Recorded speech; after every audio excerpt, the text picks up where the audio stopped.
ikaw tantan. Puro sigaw lang ba yung ginawa mo nun? Siguro Hindi, talaga. pasalamat na lang kayo kasi nandun ako. Kung wala sa... Kung di Dahil dahil sa may akin, alam. Pasalamat talaga ako sa Salamat na Diyos. talaga. kung di dahil sa akin, di sana patay na kayong lahat ngayon. Salamat Na. na eh. Pagkatawa Ikaw pala, ano nangyari sa inyo doon? Ang hirap pala pag walang alam. Pag hindi nag-attend ng drill sa school. Yung bahay namin, nasira yung kesame. Nadaganan yung kamay ko. Ang hirap talaga, guys. Anong ginawa mo? Nagsigaw. Alam niyo kung sino tumulong sa akin? Yung aso namin. Kaya ako nangintay sa plano, hindi namin nakapunta doon. So ayan, atin na talaga ako lagi ng mga school drills. Papaktisin ko na ang duck cover and hold. At hindi na ako magbibingi-bingihan kay Joshua. Sorry Joshua. Sorry talaga. Ang sakit-sakit pa rin talaga ng kamay ko. Ikaw, Ella. Baka hindi ba nakaraang naman doon? Grabe no, hindi ako makapaniwala.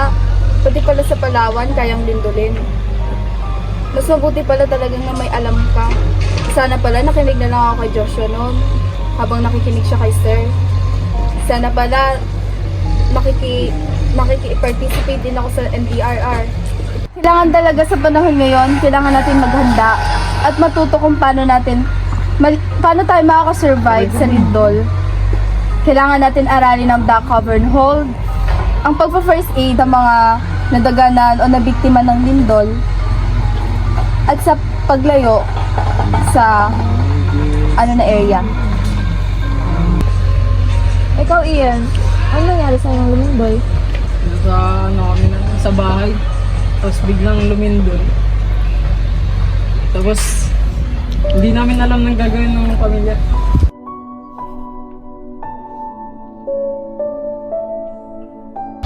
Tapos nag-crack yung simento ng bahay namin. Hindi na namin alam gagawin namin. Nagpapanik na kami lahat. Tapos buti na lang yung andun yung kapitbahay namin na may alam ang gagawin kapag may lindol. Sinabihan agad kami na lumayo kami sa mga matataas na building tsaka sa mga puno. Kaya yun yung ginawa namin. Tapos nung nakalayo na kami, biglang nagiba yung kalati ng pader ng bahay namin.